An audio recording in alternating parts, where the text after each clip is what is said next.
I came from a teaching background, and I had taught a lot in low decile schools, and was convinced that I had seen these people in action, these teachers who are very passionate about the children, who make a clear difference to their learning, but they had never been identified. And so because I'm a psychologist, I had to be able to measure differences between these people as well.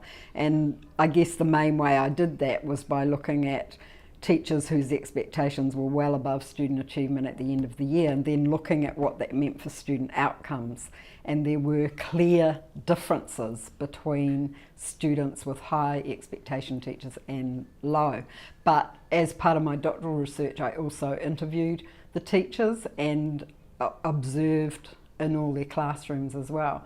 And so things that were different were things like high expectation teachers create a very warm classroom climate for their students. They set very clear goals with their students, so the students know exactly where learning is going. And you can assume the opposite when I say things about high expectation teachers. One of the things that struck me the most, that for me has the biggest implications for education in New Zealand, is that not one of the high expectation teachers ability grouped. And I thought it was interesting that we had reading results in the Herald yesterday. Again, we've gone down in the PISA results.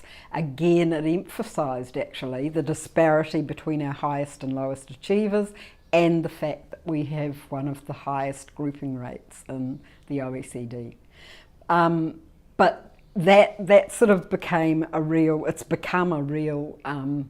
centre point of my work, I guess, because the concept of ability grouping is so entrenched in New Zealand schools. So for me it's a real mission to try and overcome that conception, but to work with teachers to think about ways that learning can be constructed differently, or teaching can be constructed differently, so that students are not categorised and labelled from when they're 5 years old, which is what happens here.